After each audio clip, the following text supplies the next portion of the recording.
All right, so with our handsome Mr. Bernie, you ready, sir? We're going to try and work a little bit with some take it and drop it's. So I have a slew of just different types of toys down on the floor. We'll see if he goes for them. He was playing with them just a few moments ago. So I know a lot of times you're mentioning like redirecting him onto better chew items. So a lot of times in this age group where he's kind of hitting adolescence, your puppies will actually go through like another second teething phase when their bigger incisors are coming through. So when those teeth start to break through, he tripped on the bone, your babies might start to, again, become especially mouthy. So it's sometimes, again, their mouths are uncomfortable, just like it was when they had little baby puppy teeth, and those were starting to, fall out. So for Mr. B, if you're finding he's immensely mouthy, it could be, again, those incisors coming through. The other thing that could be going on too is a lot of times I know the weather has been kind of cruddy. It's been really deep snow and just kind of a little bit hard to get out and about. So you may find at times that less energy expending in his usual routine can sometimes mean that your puppy becomes more mouthy or has sort of a harder time coping. So they might come out with more of their natural doggy responses to when things get more challenging. So, but if your babe does happen to grab for things he shouldn't and he does it often, we may, for right now, since he is still a teenager, in figuring out the lay of the land and what's acceptable from our perspective versus his, we may find that setting him up with like more of a puppy-proof zone can be very helpful. So I know some folks, I know the lay of the land, others I'm not as familiar. So if he still, has a safe zone for him, sometimes if you're gonna have like company over or someone's coming to visit, this also gets into like that jumping up on family members or friends. Two, as I'm blabbing, we're just doing a couple easy peasy find its to keep him a little engaged. So that way he's not as bored. But with the handsome guy, when it comes to proper hellos, I would recommend if he doesn't know what to do when things get challenging, use his leash. So you might want to put his harness and his leash on. So if someone's about to pop into the home, you can prevent the rehearsal, which could be that jumping. Excuse me, Seltzer. Sorry about that. So when it comes to youngsters too, the jumping behavior can also be a little bit of a stress signal or excitement. So it could be a little trail mix of emotions, like he's intrigued by the new company, but he's a little overwhelmed because of the novelty. So sometimes that jump is what you end up getting as a byproduct. Also, we walk on our hind legs. So unlike dogs who are on all fours and they can typically reach the front and back end for, again, getting to know each other, we as people walk on our hind legs, which means that our face and the upper part of our body is kind of out of range. So for a lot of the puppies, they do tend to jump to try to meet you halfway. So if you're finding that by accident, we're also maybe confusing him. What I mean by that is when you first get home and your puppy's really excited, and again, I'm all for loving up my dogs when I come home, so that's not the problem. But if you're not a fan of what he's offering, so if he's jumping and mouthing and grabbing for your clothes or getting really, really excitable, try to either, when you come in, have a treat station available. So as you're entering the room, you can either get a different behavior like a stationary position, like a sit, or another skill like a look. But a lot of times if your babe is into over arousal or over excitement or a little bit of sort of a big emotion, you may find that being stationary is the exact opposite thing they can handle at that time. So movement skills can be much more beneficial if your babe tends to be an eager beaver or a nervous Nelly, where they don't know how to handle their body and their brain at the same time.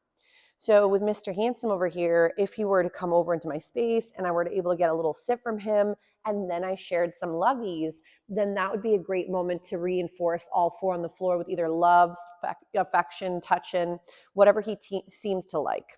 For some puppies, jumping is also a signal like I need more space. So if, let's say, someone's coming in and your dog is more nervous and they go to jump on the person, that is actually sometimes a please get out of my bubble, you're overwhelming me, I need more space.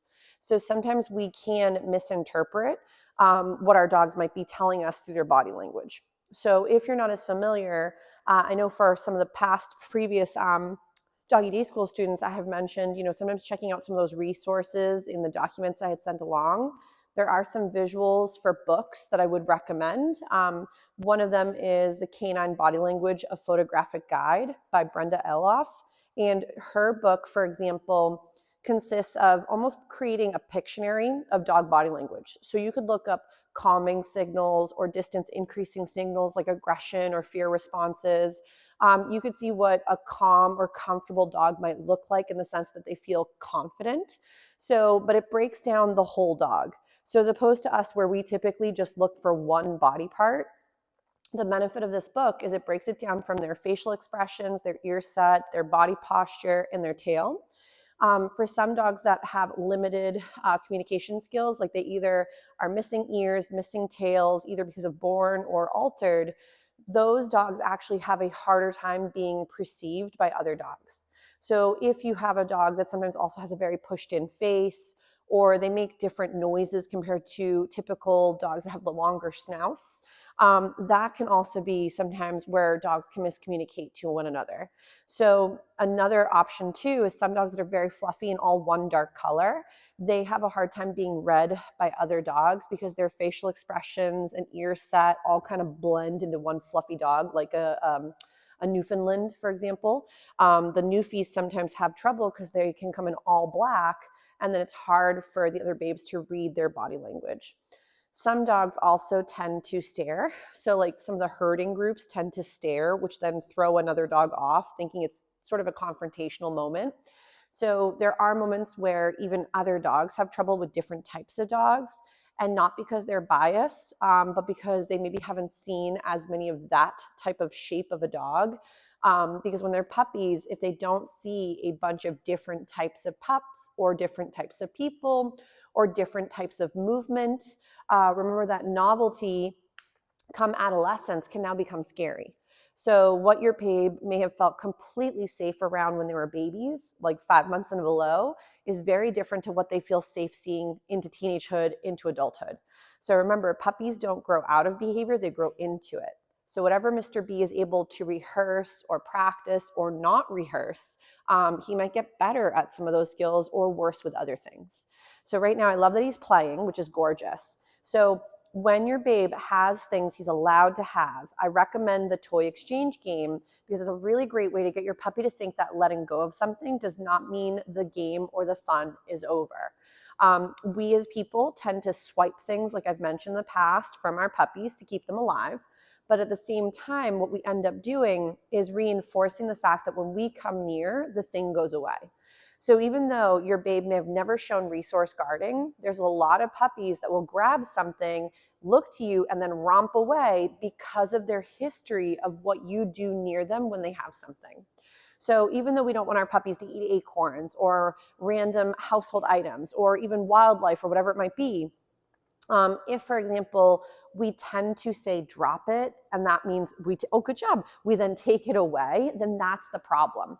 If, for example, we say the letting go word, I don't want to say because he's doing a good job checking in, but let's say he does a really great job letting go of something, I either want to, and especially in the beginning, exchange for something else or reinforce the let go.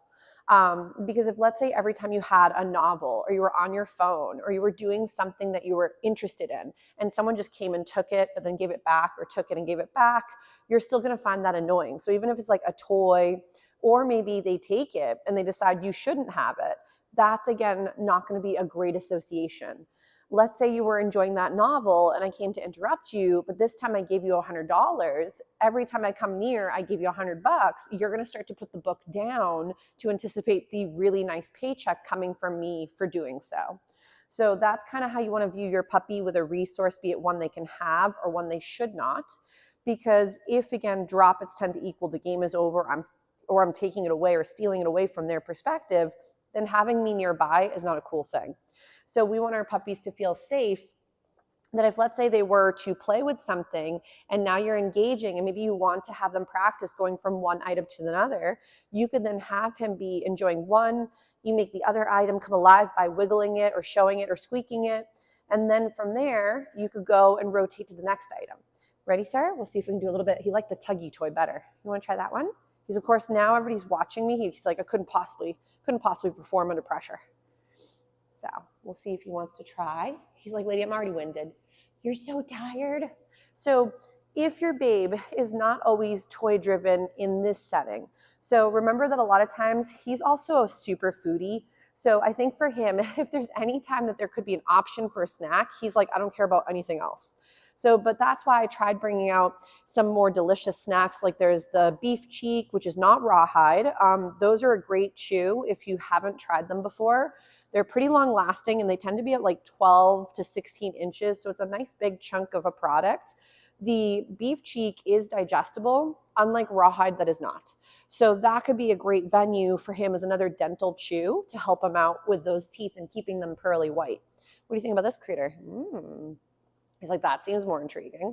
So let's say, for example, we get him to go ahead and grab hold of something.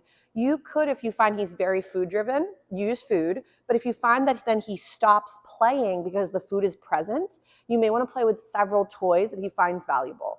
So that way, if let's say he was playing with a sheepy skin right now, we could go ahead and go from the sheepskin to the other tuggy, or from the sheepskin to this tuggy. But let's say my puppy has something and I want to practice getting to relinquish it.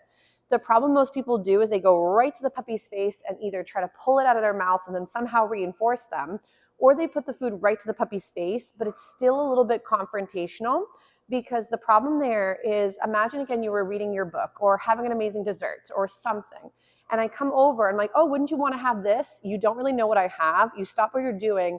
I take the thing away and I give you like a really lame stale tortilla chip. So the problem there is letting go kind of created a trickery moment, and then I gave you something that wasn't quite as cool or nothing at all, and I took your thing. So the next time again you come near, they're like, I'm on to you. You tricked me last time and you took it away from me. Nice check-in. So we don't want them to think that it's going to be a trickery moment where you are trying to always take the thing and sort of, again, trick them out of earning their cool thing. So let's say, again, I'm going to try and get Mr. Handsome to check out the sheepy. What do you think? He's like, maybe. I'm a little tired. You want to try it? He says, no, I just really want your snacks. So if he is more food-driven in this class, no big deal. At home, where he probably feels a lot more comfortable, he may go for more toys than he does in this setting. So remember that it does take time for your puppies to generalize behavior. So what that means is your babe may not feel as comfortable working skills here because he hasn't rehearsed it the same way he has at his house, where he feels most comfortable. So generalization takes some time. So I love the fact that maybe he likes this one, a little bit more of a wiggly guy that can turn and spin and he can kind of go and chase it. So from here, let's say my puppy is playing with the toy. He's going to plop it into his little mouth. I might go, Bernie, drop it. Yes. And feed for the let go. So that way, even if your puppy's ready to go and he wants to play again, perfectly fine. I'll see if I can bring him a little closer. So this way, as he's engaging with his tuggy, we can go ahead and the toy's alive, it's wiggling, he can run, he can grab it. We might go and get a little paycheck ready, but make sure, oh, he's like, yes, ma'am. And you can either capture moments where he lets go on his own, or you can go, he's like, greatest day. Or you could have a couple goodies ready, and then that way when you're ready to ask, it's not you like reaching is what throws him off. Some of the puppies are so keen on like what you're doing physically that they're very good at reading our body language. So a lot of times they're actually anticipating. So we might go, ready, drop it. Yes, and I feed for that. He's like, this is awesome. So I'm glad we're getting some toy drive, which is awesome from him too. Getting a little bit of this playtime. Nice, good job. Of course, none of the other toys seemed that cool, but they did for a few moments. He's like, ew, I touched it. Ready? Do you want to go get your toy? He's thinking about it. He's like, my friends are doing some woo-wooing in the background. I'm not sure if I can function. Ready? Oh, good check-in. Ready? Want to do a little sit? Yes. So we may find for him to work these take it and drop it's maybe consists of including his favorite toys, maybe some delicious snacks to rotate through food and, of course, toy reinforcements, and work him that way. Nice. Good job, Mr. B. But I know you guys were also struggling with working through the couch. So I'm going to dive into that one in a little bit. But maybe what we'll do is we'll do a little bit more with some loose leash walk-in, move around some of our items, and then we'll see how he's feeling. Maybe we'll try a few weights with him too. Ready, Bernie? So for the loose leash walk-in, you can again get him comfortable on either side.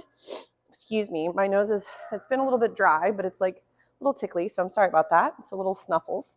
So when working with your gorgeous guy, I would recommend to, in the beginning, think about practicing the left and the right so you can get him comfortable. So if you had to switch from one side to the other, you could. You would want to make sure, oh, that's looking very pretty, is to make sure your rate of reinforcement is high enough to make the dog feel that there's value in doing all this really weird work. So because most puppies do not find loose leash walking to be that enjoyable, a lot of times, good find it, they will see the environment as being much more stimulating than us. So we do want to build up this loose leash walking well before we want it in the real world. So my favorite places to practice again might be inside, your driveway, potentially also in your backyard. So if your yard is not covered in snow, but most of ours are, so we'll see if we can do a little bit with a couple little weights, and then we'll see how he's rocking it. So ready? We'll do a little sit. Nice. We're going to tell him to wait. So with the weight, if he breaks, I'm going to bring him back and I would reset him up. So we're going to get a sit, tell him to wait, and then Bernie, come. Nice.